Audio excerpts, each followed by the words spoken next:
Welcome to another video. So, I obviously like stuff like Bolt, V0, and similar tools because they make creating simple apps pretty easy.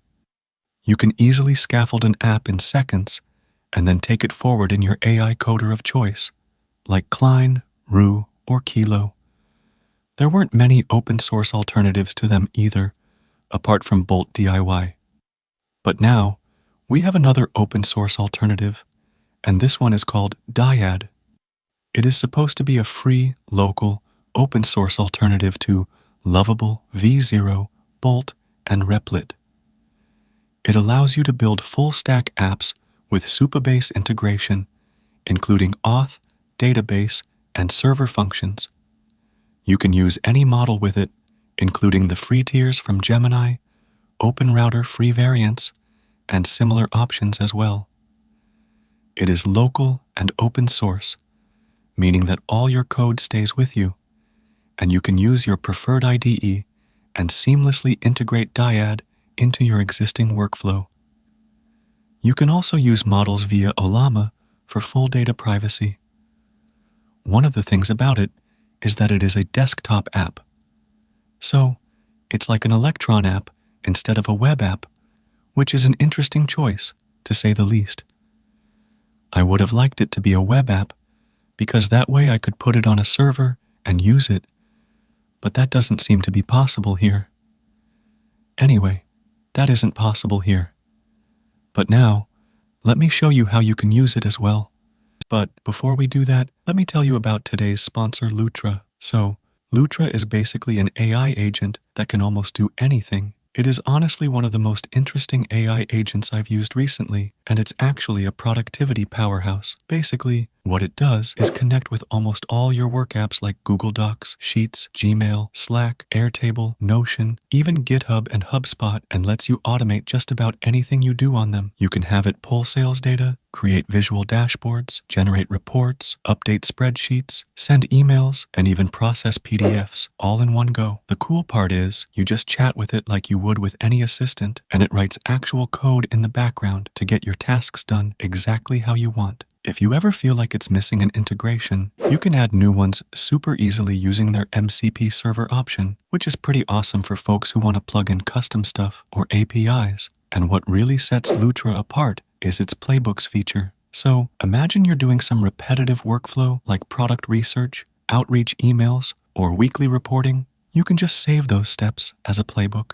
Next time, you can run it with one click or even schedule it to run automatically every week or day, and it does the whole thing for you, start to finish. You can even share these playbooks with your team, so everyone gets the same results without having to prompt it themselves. You can start using Lutra completely free, and if you're ready to upgrade to the paid plan and unlock the full power of the platform, including all the advanced integrations and automation features, don't forget to use the code LUTRA10OFF at checkout. That gets you 10% off your plan, and it's a great way to save while leveling up your productivity. So if you're ready to automate your workflows, go try Lutra now. The link's in the description, and don't forget to use LUTRA10OFF to grab that discount. Now, back to the video.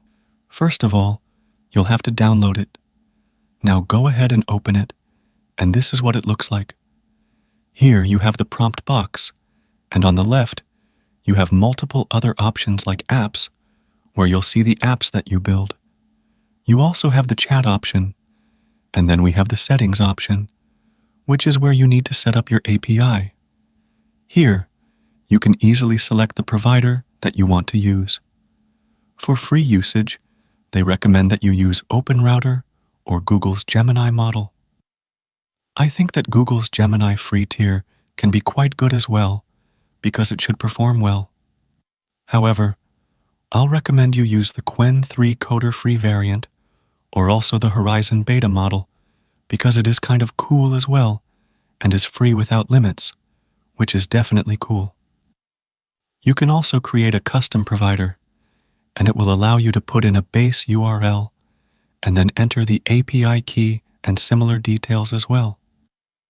So, if you want to use some third-party provider, then you can do that. You can also do auto-approve or auto-fix problems if it detects any, and similar features like that. There's also the Hub option on the left.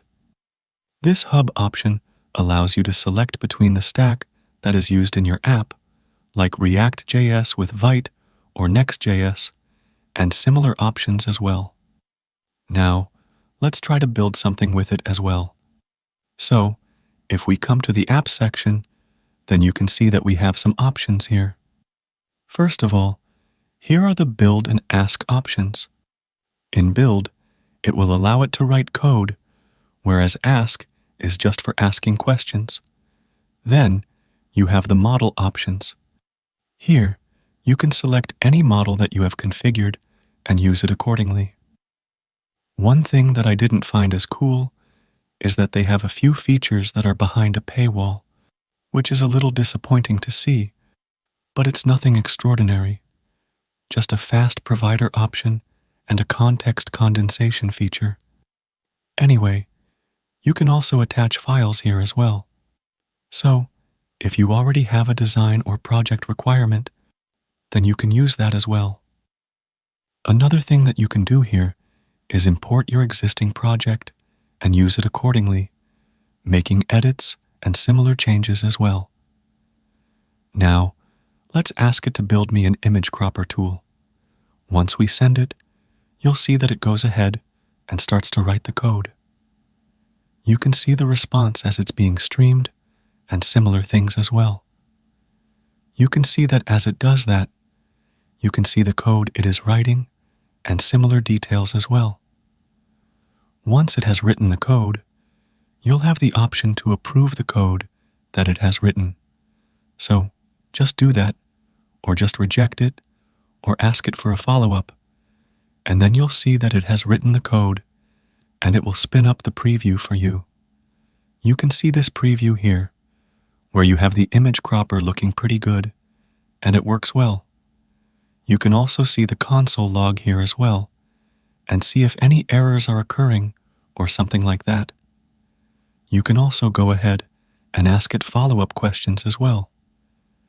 You can also see the problem section, which will show you the errors if there's anything like that. There's also the code option. Here, you can view your entire code base as well as edit any file with it, which is definitely cool because you can change something easily and use it accordingly. There's also the configure option. Here, you can easily configure any environment variables if you need that as well.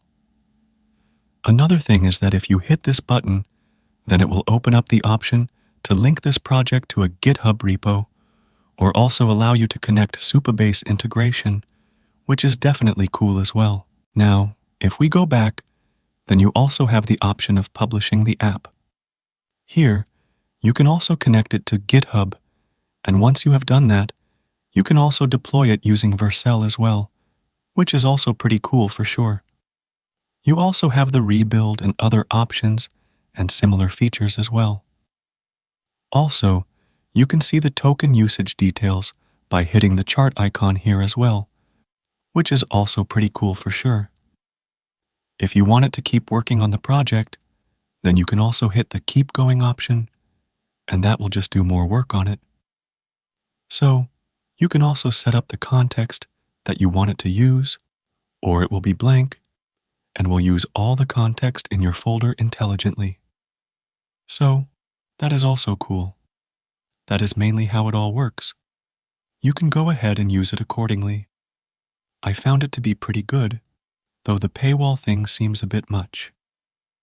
Also, let me know in the comments if you know of any good alternative to Bolt and V0 that is open source and local, because I actually don't see a lot of them. So, that will be cool to see. Overall, it's pretty cool. Anyway, share your thoughts below and subscribe to the channel. You can also donate via Super Thanks option or join the channel as well and get some perks. I'll see you in the next video. Bye.